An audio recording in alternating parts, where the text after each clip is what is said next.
ഈ വെനൂസിലയിൽ നടന്ന സംഭവം, അതായത് ഒരു സുപ്രഭാത രാത്രിയിൽ പൊക്കിക്കൊണ്ടുപോകുന്നു. അപ്പം അതുമായി ബന്ധപ്പെട്ട സോഷ്യൽ മീഡിയയിലൊക്കെ വരുന്നൊരു ചോദ്യമുണ്ട്. ഇന്ത്യയിലെ ചില പൊളിറ്റീഷ്യൻസും ഇതിനെപ്പറ്റി ഉന്നയിച്ചിട്ടുണ്ട്. ഈ അമേരിക്കയിൽ നടത്തിയ പോലെ ഓപ്പറേഷൻ ഇന്ത്യക്ക് നടത്താൻ സാധിക്കൂ? ചില കാര്യങ്ങളിൽ ഞാൻ പറയും, ഓപ്പറേഷൻ സിന്ദൂറിന് മുമ്പ് പല അജ്ഞാതരെ ഉപയോഗിച്ച് ഇന്ത്യയെ ആക്രമിച്ച ടോപ്പ് മോസ്റ്റ് ആയിട്ടുള്ള പല ടെററിസ്റ്റുകളും പാകിസ്ഥാനും കൊല്ലപ്പെട്ടിട്ടുണ്ട്. പക്ഷെ ഓപ്പറേഷൻ സിന്ദൂറിന് ശേഷം നമുക്കത് ബ്രേക്ക് ഇട്ടു. അതാണ് അതിൻ്റെ പ്രധാനപ്പെട്ട കാരണം. അതിനിടയ്ക്ക് അതിനുശേഷം ഒരു സ്ഫോടനം എങ്ങാണ്ടാണ് പാകിസ്ഥാനിൽ നടന്നത്. ബാക്കിയുള്ളിടത്തൊന്നും ഈ പറയുന്ന പോലെ നമ്മുടെ അണ്ടർ കവേർഡ് ഓപ്പറേഷനൊന്നും നമുക്ക് ചെയ്യാൻ സാധിച്ചിട്ടില്ല. അതുകൊണ്ടാണ് ഞാൻ പറഞ്ഞത്, ഓപ്പറേഷൻ സിന്ദൂറിൻ്റെ അകത്ത് നമുക്ക് സെറ്റ് ബാക്ക് ഉണ്ടായി. അടുത്ത ചോദ്യമുണ്ട്.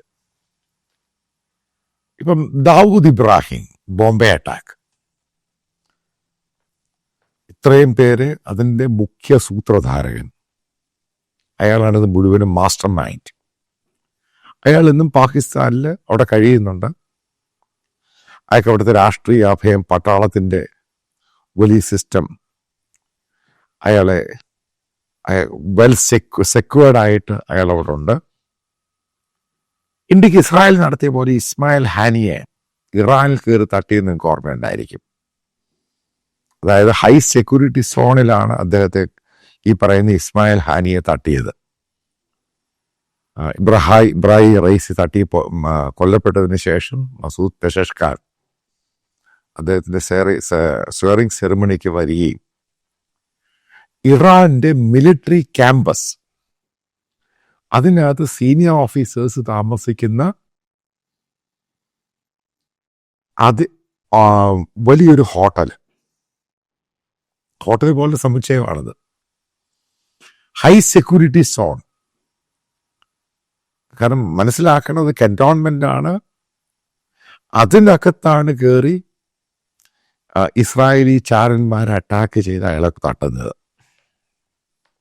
അപ്പം അതിനെപ്പറ്റി ഗഡ്കരി പറയുണ്ടായി ഒരു പത്രത്തിന്, ഇവിടെ ഒരു സെമിനാറിൽ, ഒരു മീറ്റിങ്ങിൽ പറയുകയുണ്ടായി. ആ ദിവസം ഇസ്മായിൽ ഹാനിയെ പരിചയപ്പെട്ടു. മസൂദ് പെഷഷ്ഖാനുമായി സെറമണിയിൽ പങ്കെടുത്തിന് ഇന്ത്യൻ റെപ്രസെൻറ്റേറ്റീവായിട്ട് അദ്ദേഹം അവിടെ പോയത്.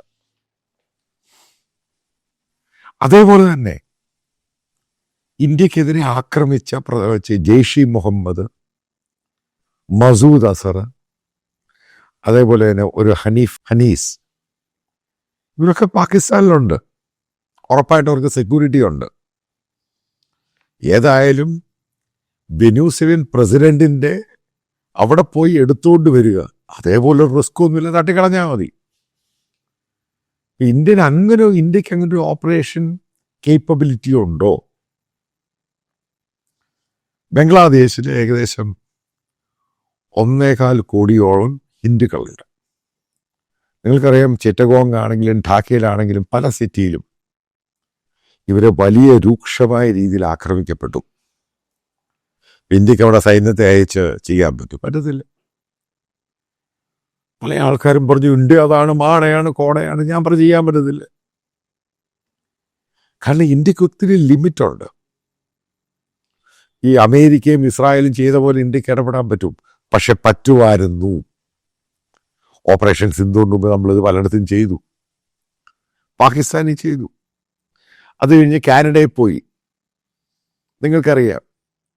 അതിനുശേഷം അമേരിക്കയിൽ പന്നു, അയാളെ കൊല്ലാൻ വേണ്ടി കോൺട്രാക്റ്റിൻ്റെ ഇഷ്യൂ നിങ്ങൾക്കറിയാം. അതിനുശേഷം ഒരു ഇന്ത്യൻ ഓഫീസർ, അദ്ദേഹം ഡെപ്യൂട്ടേഷനിലായിരുന്നു, അദ്ദേഹത്തെ മാറ്റി. അതിനെപ്പറ്റി അന്വേഷണം നടക്കുകയാണ്. കാനഡയും അമേരിക്കയും മറ്റുള്ള 5th ഐസ് എന്ന് പറഞ്ഞൊരു ഓർഗനൈസേഷൻ. ചോദ്യം പ്രസക്തമാണ്. ഇന്ത്യക്ക് ഇത് ചെയ്യാൻ പറ്റും? ഇന്ത്യക്ക് ചെയ്യാൻ പറ്റത്തില്ല. ഒരു രാജ്യത്ത് പോയിട്ടോ നേപ്പാളിൽ പോയിട്ട് ചെയ്യാൻ പറ്റത്തില്ല. ബംഗ്ലാദേശിലോ ഭൂട്ടാനിൽ പോയി ചെയ്യാൻ പറ്റുമോ? ചെയ്യാൻ പറ്റത്തില്ല. അപ്പം ഇതിനകത്തൊരു കമ്പാരിസൺ സ്റ്റഡി ഉണ്ട്.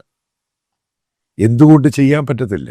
അതാണ് അമേരിക്കൻ മസിൽ പവറിൽ ഗ്ലോബൽ പോലീസ് എന്നും ലോക പോലീസ് എന്നും അവരാണ് ലോകത്തെ നിയന്ത്രിക്കുന്നതിൻ്റെ പറയുന്നതിൻ്റെ കാര്യം ഇതാണ് പോയിന്റ്.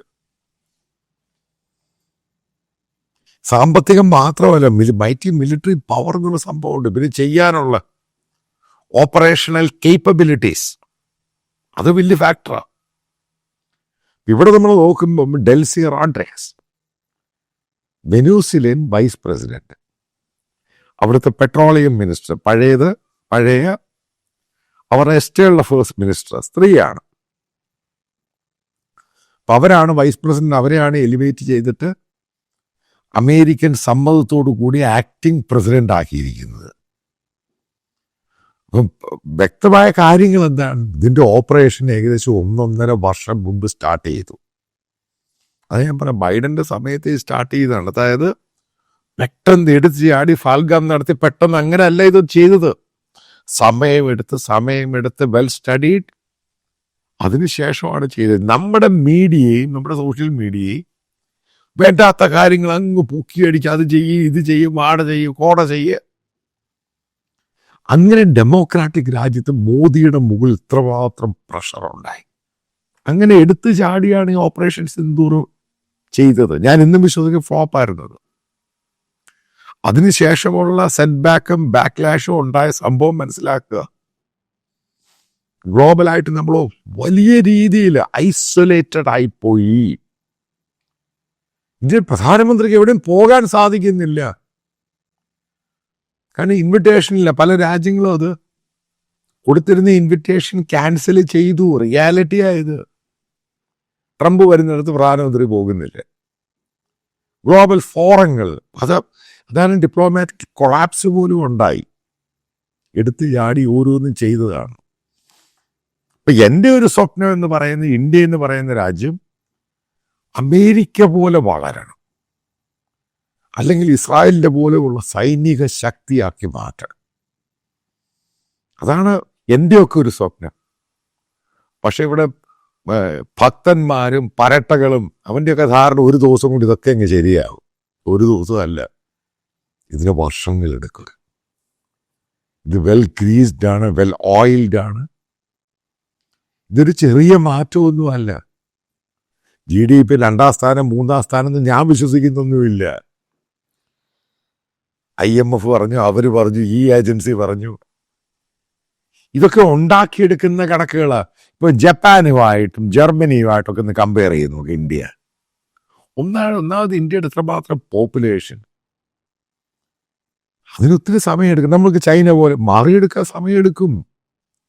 ചൈനയിലെ മാറ്റങ്ങൾ എന്ന് പറഞ്ഞാൽ കഴിഞ്ഞ 40 വർഷം കൊണ്ട് 30-40 വർഷം കൊണ്ടുണ്ടായ സംഭവമാണ് ചൈനീസ് മാറ്റങ്ങൾ. ചൈന ഇതിനേക്കാളും കഷ്ടമായിരുന്നു. ഇന്ത്യ മാറുകയാണ്. പക്ഷെ ഒരു മാറ്റം ഉണ്ടായ ബാക്കി മുഴുവനും ഗ്യാസാണ്, വെച്ചടിക്കുക. അതാണ് യഥാർത്ഥ സത്യം. പക്ഷെ ഒരു കാര്യം പറയും, ഇപ്പം താപ്പോട്ട് പോകും. ചെറിയ രീതിയിലല്ല, വലിയ രീതിയിലാണ് താപ്പോട്ട് പോകുന്നത്. അതിൻ്റെയാണ് കൈയും കാലും ഇട്ടടിച്ച് ഇല്ലാത്ത കള്ളത്തരം കപടതകളും ഓരോന്നൊക്കെ അടിച്ചു വിടുകയാണ്. ഇപ്പം ഞാൻ പറയാൻ പോകുന്ന ടോപ്പിക്ക്, അമേരിക്ക ഓപ്പറേഷൻ ചെയ്യുമ്പോൾ ഇതിൻ്റെ പ്രധാനപ്പെട്ട കൂടിക്കാഴ്ചകളൊക്കെ നടന്നിരിക്കുന്നത് ദോഹയെ വെച്ച്.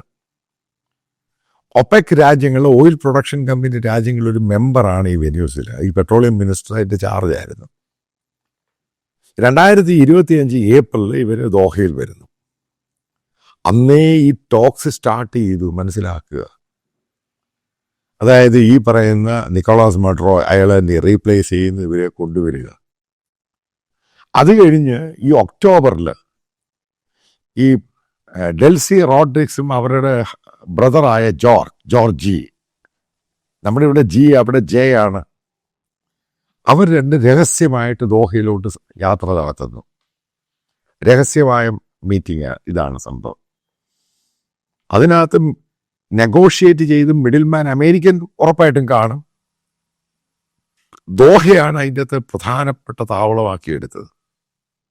അവിടെ വെച്ചാണ് ഈ ടോക്സ് നടത്തി ഇവരെ ഇങ്ങനെ കൊണ്ടുവരിക. അമേരിക്കൻ രീതിയിൽ അമേരിക്കയ്ക്ക് എതിരായിട്ട് ആദ്യം സംസാരിക്കുക, പിന്നീട് അവരവിടുത്തെ പ്രസിഡന്റ് ആകുക. ഇതാണ് ഗ്ലോബൽ ജിയോ പൊളിറ്റിക്സിൽ പല രാജ്യങ്ങൾക്കും പ്രാധാന്യമുണ്ട്. അതാണ് അമേരിക്ക എന്ന് പറഞ്ഞ രാജ്യം യൂറോപ്യൻ രാജ്യങ്ങളെയും ഈ സൗത്ത് അമേരിക്കൻ, സെൻട്രൽ അമേരിക്കൻ രാജ്യങ്ങളെയും ആഫ്രിക്കൻ രാജ്യങ്ങളെയും ഏഷ്യൻ രാജ്യങ്ങളൊക്കെ അവരുടെ കൈവച്ചിരിക്കുന്നത്. അങ്ങനെയാണ് ഇവർ ഓപ്പറേറ്റ് ചെയ്യുന്നത്. അതാണ് ഈ പറയുന്നത് ജിയോ പൊളിറ്റിക്സിൽ അമേരിക്കൻ ഡിപ്ലോമാറ്റിക് സ്ട്രാറ്റജി എന്ന് പറയുന്നത് അൺപ്രഡിക്റ്റബിൾ ആണ്. അവരേതൊക്കെ രാജ്യത്തെ ഉപയോഗിച്ച് ഏതൊക്കെ ചെയ്യുമെന്നും നമുക്ക് വിശ്വസിക്കാൻ പോലും പറ്റത്തില്ല.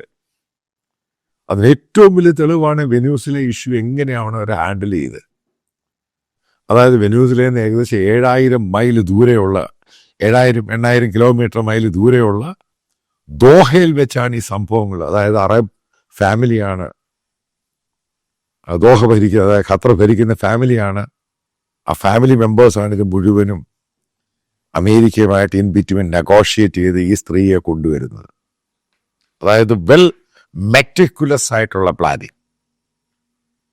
ഇന്ത്യ എന്ന് പറഞ്ഞ രാജ്യം ഈ രീതിയിലാണ് പോകേണ്ടത്. നമ്മുടെ അയൽവാസികളാണെങ്കിലും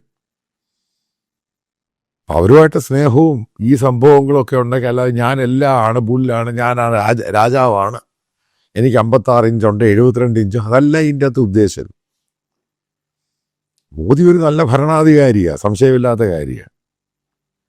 പക്ഷെ പബ്ലിക് അറ്റൻഷൻ, അതിനകത്ത് ഈ പറയുന്ന ആൾക്കാർ, ഈ സോഷ്യൽ മീഡിയ, ഇവിടുത്തെ വൃത്തികെട്ട തേർഡ് റേറ്റഡ് മീഡിയ, അവരാണ് പ്രശ്നം ഉണ്ടാക്കുന്ന, വാറുണ്ടാകും, കോൺഫ്ലിക്റ്റ് ഉണ്ടാക്കാതെ. അതൊക്കെ ഗവൺമെൻറ്റാണ് തീരുമാനിക്കേണ്ടത്. ഗവൺമെൻറ്റായിട്ട് പോളിസി മേക്കേഴ്സ് ഉണ്ട്, എക്സ്പേർട്ടുകളുണ്ട്, അവരുണ്ട്, ഇവരുണ്ട്. അപ്പോൾ അതിനെപ്പറ്റി സ്റ്റഡി ചെയ്യുന്ന റിസർച്ച് ടീമുണ്ട്. അനുയോജ്യമായ സമയമാണോ, ഏത് സമയത്താണ് തിരിച്ചടിക്കേണ്ടത്, പെട്ടെന്ന് കയറി തിരിച്ചടിച്ചാലുണ്ടാകുന്ന പ്രശ്നങ്ങൾ എന്താണ്, ഗ്ലോബലി അതിൻ്റെ റിപ്പർക്കഷൻ എങ്ങനെയായിരിക്കും, എങ്ങനെയൊക്കെ നമ്മളെ ബാധിക്കും. ഇത് കംപ്ലീറ്റ് ആയിട്ട് ഫോർമുലേറ്റ് ചെയ്ത ശേഷമാണ് മൂവ് ചെയ്യുന്നത്. ഇതൊന്നും ഇതില്ലാതെ അമേരിക്കയോട് വിളിച്ച് പറയുന്നത്, അത് കഴിഞ്ഞ് പാകിസ്ഥാനോട് പറയുന്നത് ഞങ്ങൾ അറ്റാക്ക് ചെയ്യാൻ വരിക. അത് കഴിഞ്ഞ് ആലോചിച്ച് നോക്ക്, ചൈന പറയുന്ന അവരും ഇടപെട്ടു, പാകിസ്ഥാൻ പറഞ്ഞ അവരിടപെട്ടു, അമേരിക്ക പറഞ്ഞ അവരിടപെട്ടു എന്ന് ആലോചിച്ച് നോക്കുക. ഇപ്പം നിങ്ങൾ അടുത്തൊരു കാര്യം ഞാൻ നിങ്ങളോട് ചോദിക്കുകയാണ്. ഈ പാകിസ്ഥാനിലെ ഹൈ റാങ്കിങ് ഈ അവിടെ ഉള്ള ഹൈ വാല്യൂ ടാർഗറ്റ്സ്, അതായത് ചില ആൾക്കാരെ ഇന്ത്യൻ അജ്ഞാതന്മാർ തട്ടി.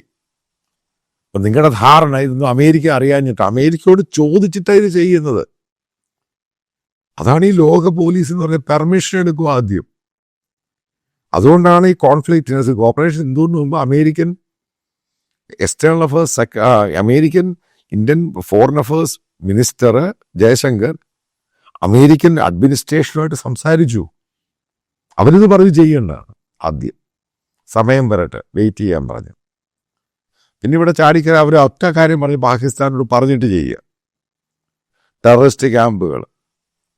അതാണ് കാൽക്കുലേറ്റഡ് മൂവ് എന്ന് പറയുന്നത് മുഴുവനും ഫ്ലോപ്പായി. അപ്പോൾ ഉറപ്പായിട്ടും പാകിസ്ഥാനോട് പറഞ്ഞിട്ടുണ്ടെങ്കിൽ ഉറപ്പായിട്ടും ചൈനയെ അറിഞ്ഞു കാണും. ഉറപ്പായിട്ടും അമേരിക്കയോട് പറഞ്ഞപ്പോൾ അത് അമേരിക്ക ചൈനയായിട്ടും സംസാരിച്ച് കാണും. ഇതാണ് ഫ്ലോപ്പ് ഗെയിം എന്ന് പറയുന്നത്. പിന്നെ മറ്റൊരു കാര്യം, അമേരിക്ക എന്ന് പറയുന്ന ഒരു രാജ്യത്തിൻ്റെ പവർ എന്ന് പറയുന്നത് സൂപ്പർ ഡൂപ്പർ പവറാന്ന് അവർ കാണിച്ചു കൊടുത്തു. അതേപോലെ അറബ് രാജ്യങ്ങളുടെ മുമ്പിൽ ഇസ്രായേൽ കാണിച്ചു കൊടുത്ത സംഭവത്തിന് ശേഷം സിറിയ പോയി, ലെബനൻ പോയി, യമൻ പോയി, അപ്പുറത്ത് സോമാലിയ എന്ന് പറയുന്ന 2 ഇതായി, യമൻ 2ആയി. എന്നിട്ട് അവന്മാർ തമ്മിൽ തല്ലുന്നു. അവസാനം മറ്റുള്ള രാജ്യങ്ങൾ കൂടെ എബ്രഹാം അക്കോർഡിൽ സൈൻ ചെയ്യുന്നു. അറബ് രാജ്യങ്ങളിലെ സെക്യൂരിറ്റി അമേരിക്ക പോലെ തന്നെ ഇസ്രായേലിൻ്റെ കാലേ വന്ന് വീണു. This is what exactly India wanted. പക്ഷെ ഇവിടെ നമ്മുടെ ഭരണകർത്താക്കൾക്ക് കിട്ടുന്ന എക്സ്ട്രാ ഓർഡിനറി ആയിട്ടുള്ള അൺവാണ്ടഡ് ആയിട്ടുള്ള പ്രഷറും ഇവിടുത്തെ മീഡിയയും ഇവിടുത്തെ സോഷ്യൽ മീഡിയയും ഇതിനെ പെട്ടെന്നെല്ലാം കുളവാക്കണം. ഒരു ദിവസം കൊണ്ട് എല്ലാം അങ്ങ് തീരണം. അല്ലെങ്കിൽ എൻ്റെ ഒരു ഡ്രീം എന്ന് പറയാൻ നിങ്ങളുടെയും ഡ്രീമാണ്, ഉറപ്പായിട്ടൊരു ഡ്രീമാണ്. ഇന്ത്യ എന്ന് പറഞ്ഞ രാജ്യം അതേപോലെയാണ് പോകേണ്ടത്. കുറച്ചെന്തോ ആയി അപ്പോഴേ അങ്ങ് ചാട്ടം തുടങ്ങി, ഇപ്പം ചെയ്യും അപ്പം ചെയ്യും. ഇതൊക്കെയാണ് പ്രശ്നം. അങ്ങനെയാണെങ്കിൽ പോയി ബംഗ്ലാദേശിൽ ചെയ്യുക. എത്രയോ ഹിന്ദുക്കളാണ് ഇന്ത്യക്കാരായിട്ടുള്ള, അവർ ഏറ്റവും കൂടുതൽ ഇപ്പം നമ്മുടെ ശത്രു പാകിസ്ഥാനേക്കാൾ ബംഗ്ലാദേശായി മാറി. എത്ര ഇന്ത്യക്കാരെയാണ് നേപ്പാളിൽ നിന്ന് അടിച്ചോടിച്ചു വിട്ടത്? അവിടെ പോയി ചെയ്യും. ഇതൊക്കെ ചെയ്യുക എന്ന് പറയുന്നത് ലോകത്തിന്ന് അമേരിക്ക മാത്രമേ ചെയ്യത്തുള്ളൂ. ചൈനയ്ക്ക് തായ്വാൻ പിടിക്കാൻ പറ്റുമോ? ചൈനയുടെ ചുറ്റും പല രാജ്യങ്ങളും അവർക്ക് ചെയ്യാൻ പറ്റത്തില്ല. റഷ്യക്ക് ചെയ്യാൻ പറ്റത്തില്ല. ഒരു രാജ്യത്തിന് പുറത്ത് പോയി ചെയ്യുക എന്ന് പറയും, ഇതേപോലുള്ള ഓപ്പറേഷൻസ് ചെയ്യുക എന്ന് പറയുന്നത് അത് ഈ പറയുന്ന പോലെ റിസ്ക് മാത്രവും അത് ചെയ്യാനുള്ള തൻ്റെ ഇടം, ധൈര്യം, കേപ്പബിലിറ്റി, അതിനുള്ള സപ്പോർട്ടീവായിട്ടുള്ള പാനഫെർലേനി, അത് പലതുമുണ്ട്. ഇത്രയും ചെയ്തിട്ട് അമേരിക്ക ഏതെങ്കിലും രാജ്യത്ത് പോയിട്ട് ഇന്ത്യ ചെയ്ത പോലെ ഞങ്ങൾ കൺവിൻസ് ചെയ്യാൻ പോകും? നിങ്ങൾ കേട്ടിട്ടുണ്ട്? ഇതൊക്കെ നോൺസെൻസ് ആണ് ബേസിക്കലി ഇന്ത്യ ചെയ്ത്. എന്നിട്ട് ഈ പറയുന്ന രാജ്യങ്ങളൊക്കെ ഇന്ത്യ സപ്പോർട്ട് ചെയ്തു. ആരും സപ്പോർട്ട് ചെയ്തില്ല. വീണ്ടും ഞാൻ പറയാം, ഞാനൊരു എക്കണോമിക് എക്സ്പേർട്ടോ ഒരു ഫോറിൻ അഫയേഴ്സ് എക്സ്പേർട്ടോ ഒന്നുമല്ല. പക്ഷെ ഇതൊക്കെ കാണുന്നയാളാണ്. ഇതെന്തുവാണ് നടക്കുന്നത്, ഇതെന്താ നടക്കുന്നത്, എന്തുകൊണ്ടാണ് ഇന്ത്യക്ക് ഇത്രമാത്രം പിന്നോട്ട് പോകേണ്ടി വന്നത്? നമ്മൾ നല്ലപോലെ എയർബോൺ, അതായത് നല്ലപോലെ കയറി വന്ന രാജ്യം. കാരണം ഇവിടുത്തെ അനാവശ്യമായ പൊളിറ്റിക്കൽ പ്രഷറും ആൾക്കാരെ പൊളിറ്റിക്സിന് വേണ്ടി ഓരോന്ന് കാണിക്കുന്ന ഗിമിക്സ്, ഇതൊക്കെ കാണിച്ചപ്പോഴാണ് ഇത് പ്രശ്നമായത്. അതായത് ഇന്ത്യ എന്ന് പറഞ്ഞ രാജ്യം സൂപ്പർ ഡൂപ്പർ ആവണമെന്നുണ്ടെങ്കിൽ വളരെ സ്റ്റഡി ആയിരിക്കണം. ഗ്രാജുവൽ പ്രോസസ്സിലാണ് പോകേണ്ടത്. അല്ലൊരു സുപ്രഭാതത്തിൽ അമേരിക്ക കാണിച്ച പോലെ നമുക്ക് കാണിക്കാനൊന്നും പറ്റുന്നു. അതിന് സമയമെടുക്കും. പക്ഷെ ഈ പോക്കാണെങ്കിൽ അമേരിക്കയുമായിട്ട് തെറ്റിക്കഴിഞ്ഞാൽ മനസ്സിലാക്കുക വലിയ പാടാണ്, നടക്കത്തില്ല. അതുകൊണ്ടാണ് പാകിസ്ഥാനിലെ ഓപ്പറേഷൻ ബലൂച്ച്, ആ സംഭവം നിങ്ങൾക്കറിയാം. ഇന്ത്യയിലൊരു സിനിമയുണ്ട്, ദുരന്തർ എന്നൊരു സിനിമ. അതിനകത്ത് ബലൂച്ച് എന്നുള്ള part Indian INB, information broadcasting minister പറഞ്ഞ ആ പേര് വെട്ട അറബ് രാജ്യങ്ങൾ മുഴുവൻ ആ സിനിമ ബാൻ ചെയ്തു. അത് ഇന്റർനാഷണൽ പ്രഷർ, അറബ് രാജ്യങ്ങളിലെ പ്രഷർ. ആ സംഭവം ഉപയോഗിച്ച് പോകരുത്, ആ പേരുപയോഗിച്ച് പോകരുത്. അത് പെട്ടെന്ന് ഇന്ത്യ അത് മാറ്റി. അങ്ങനെയാണെങ്കിൽ ഇവിടെ 100 കണക്കിന് സിനിമകളുണ്ട് പാകിസ്ഥാന്റെ ആർമി ഹെഡ്ക്വാർട്ടേഴ്സിൽ കയറി അടിക്കുന്നതും പിടിക്കുന്നതും. എന്തുകൊണ്ട്? അതിന് പ്രശ്നം ഉണ്ടായിരുന്നില്ല ആ ഒരു സമയത്ത്. കാരണം ഇന്ത്യ അമേരിക്ക ബന്ധം നല്ലതായിരുന്നു. ഇനി ഇതേപോലെ പാകിസ്ഥാനെതിരെ ഇതേപോലുള്ള പ്രൊപ്പഗണ്ട മൂവീസ് ഇന്ത്യയിൽ ഓടുമായിരിക്കും, പക്ഷെ ഗ്ലോബലി ഓടാൻ സമ്മതിക്കത്തില്ല. ഇന്ത്യയിൽ അത് ഗ്ലോബലി മൂവി നെറ്റ്ഫ്ലിക്സിലാണെങ്കിൽ മറ്റുള്ള പ്ലാറ്റ്ഫോമിലാണെങ്കിൽ അവരും ഇങ്ങനെ എടുക്കത്തില്ല. അപ്പൊ എല്ലാ ഫീൽഡിനെയും ബാധിക്കുന്നു ഇന്ത്യ ഒരു സംഭവം ചെയ്തു കഴിഞ്ഞാൽ. അതിനിവിടെ ഹൈലൈറ്റ് ചെയ്ത് വലിയ സംഭവമാക്കി മാറ്റി. ഇന്ത്യ എന്ന് പറഞ്ഞാൽ നമ്മുടെ രാജ്യം പോകേണ്ടത് സൂപ്പർ ഡൂപ്പർ രാജ്യമാകണം എന്നുണ്ടെങ്കിൽ ഈ കാര്യത്തെ പറ്റിയൊക്കെ യഥാർത്ഥത്തിൽ പഠിക്കുകയും മനസ്സിലാക്കുകയും ചെയ്യണം. റിട്ടയറായിട്ടുള്ള കുറച്ച് ഡിഫൻസിൻ്റെ കുരങ്ങന്മാരിരുന്ന് അവർക്ക് 364 ദിവസം വാർ ചെയ്യണം. കുറച്ച് റിട്ടയർഡ് ആൾക്കാർ, അവരാണിത് ബേസിക്കലി കുളമാക്കിയത്. ഇന്ത്യ ആവേണ്ടത് അതേപോലെ മൈറ്റി സൂപ്പർ പവർ ആകണം, എക്കണോമിയിലാകണം, ഡിഫൻസിലാകണം. ഇന്ത്യ എന്ന് പറഞ്ഞ രാജ്യം കംപ്ലീറ്റ് ആയിട്ട് മാറിയാൽ മാത്രമേ നമുക്കിതൊക്കെ ചെയ്യാൻ പറ്റുള്ളൂ. നമ്മുടെ ചുറ്റും അങ്ങ് ശത്രുക്കളായി. ഏതായാലും ഞാനിതിനെപ്പറ്റി ഇന്ത്യയെപ്പറ്റി കുറ്റപ്പെടുത്തുകയല്ല, എങ്ങനെയാണ് ഇതൊരു ഓപ്പറേറ്റ് ചെയ്ത് ഈ ഒരു സംഭവത്തിലോട്ട് പോവുക. അപ്പോൾ ഇന്ത്യയുമായിട്ടുള്ള കമ്പാരിസൺ നടത്തുകയാണ്. അപ്പം ഇങ്ങനെയൊക്കെ ചെയ്യുന്നവരാണ് സൂപ്പർ ഡൂപ്പർ, അവരെ മാത്രമാണ് ലോകം അംഗീകരിക്കുകയുള്ളൂ. അല്ലെങ്കിൽ അവരുടെ സപ്പോർട്ട് ഉണ്ടെങ്കിൽ മാത്രമേ മറ്റുള്ളവർ അക്സെപ്റ്റ് ചെയ്യത്തുള്ളൂ. അല്ലെങ്കിൽ അവരുടെ സപ്പോർട്ടില്ല എങ്കിൽ മറ്റുള്ളവരും തള്ളിക്കളയും, അവരും തള്ളിക്കളയും, നമ്മൾ ഒറ്റപ്പെട്ടു. ഇതാണ് വെനൂസിലെ തരുന്ന പാഠം. അതായത് ഇന്ത്യക്ക് ഇതൊന്നും നമുക്ക് ചിന്തിക്കും. നേരത്തെയൊക്കെ ഒരു രീതിയിൽ വന്നിട്ട് നമുക്ക് ചെയ്യാൻ പറ്റും. ഇനി പറ്റിയും ചിന്തിക്കാൻ പറ്റും. കാരണം നമ്മുടെ ശത്രുക്കൾ ആ സമയം മുതലെടുത്ത് ഇന്ത്യക്കെതിരെ വലിയ രീതിയിലുള്ള ഫോർമേഷൻ ഉണ്ടായി. ഇതാണ് ഇതിനകത്ത് മനസ്സിലാക്കുന്ന പ്രധാനപ്പെട്ട പാഠം.